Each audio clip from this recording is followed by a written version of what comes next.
Okay. Well, first off, congratulations to Baylor on obviously having a good season.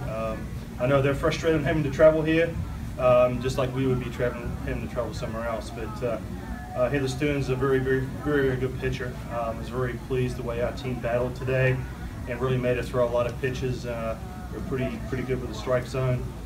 We stuck to our game plan. We executed very well. We moved runners over, and of course Sheridan Hawkins pitched extremely well. He was getting hit all game, so that kind of makes it a lot easier on us. And of course everything they put in play, either Jenna Lilly, Nikki Dreer, or Linville kind of gobbled up, and even Haley Decker with a bunt at first base there. So kind of sets the stage for probably another classic matchup tomorrow, whoever comes through, and we'll be waiting. Sheridan, did you know pretty early on that all your stuff was working today? I kind of threw what was called. I think I shook off one pitch and just kind of went with the game plan, and knew that Coach White and Janelle know what to throw these hitters. So, I felt comfortable throwing everything today.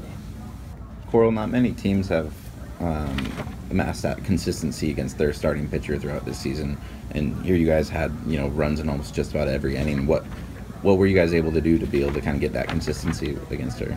I think the coaches did a good job with us this past week for preparing for their Stearns. We didn't want to overlook our first opponent, Fordham, but we did look ahead to, face the challenging pitcher.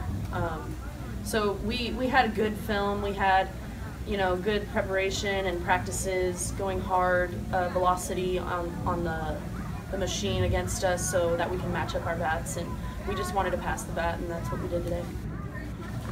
Mike, last night you talked about how good the situational hitting was and not relying on the long ball. It seemed like today your base running gave them a lot of problems, especially on that double steal. Was that kind of part of the plan against Stearns to frustrate her?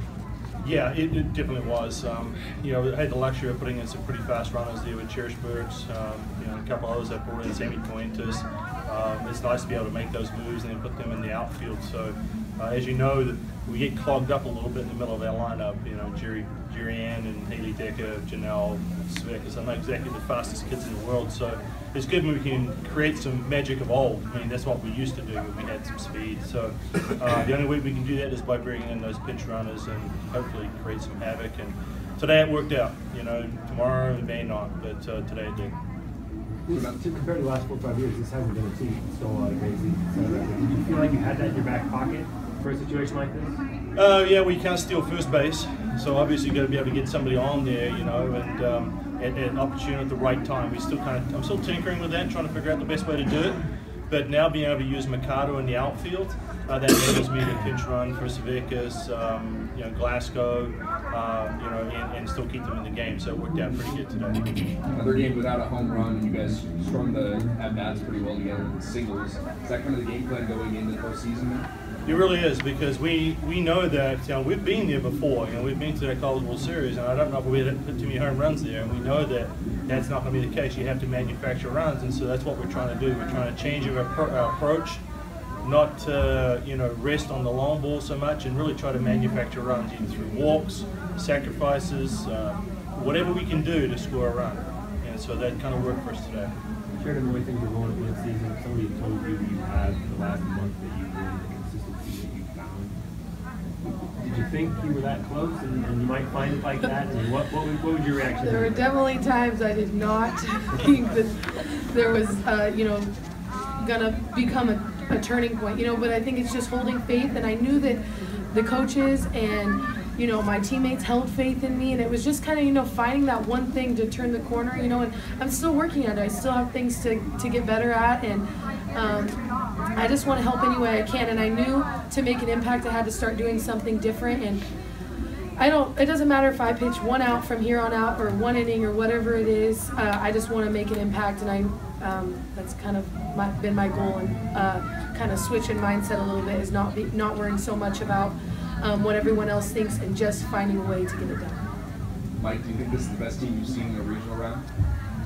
Well, that's hard to say. I mean, every year is a little bit different, but I think this is 2 games we've executed very well. We've done a good job of, so I'm pleased with that. Of course, tests keep coming. Tomorrow you know, you go out there and you're going to face a good team coming through, and you got to keep the momentum. We know that. You know, you lose a game, all of a sudden it's, you know, Nebraska all over again. You know, so well, in fact, that was the other way around. We actually won, but you know, we do have to keep the momentum, and we're well aware of that. This game is awfully humbling. If you kind of let down a little bit, so we need to make sure that we continue to do what we're doing and finish strong. Obviously, the fans have been great. Coral, specifically, you seem to have your own cheering section out there today. Does that actually help when you're at the plate to kind of focus a little bit more? Or? To be honest, I didn't really notice. Oh, really? But that's cool. Thank you for the fans that are doing that. But Jane always offers great support for us, and you know, it's great to see them cheering when we cheer and starting that, and just going all the way around the stadium, even in the outfield. It's good to see fan involvement. Mark, do you know who you're going to throw tomorrow, or do you wait and see how it pans out? I'll wait and see how it pans out, definitely, but I think that either Cleist or Sheridan could throw tomorrow. You know, we still haven't thrown Jerry Glasgow, but Jerry Ann's more of a reliever type pitcher, you know, so I would expect either one of those two to throw. Great, thanks.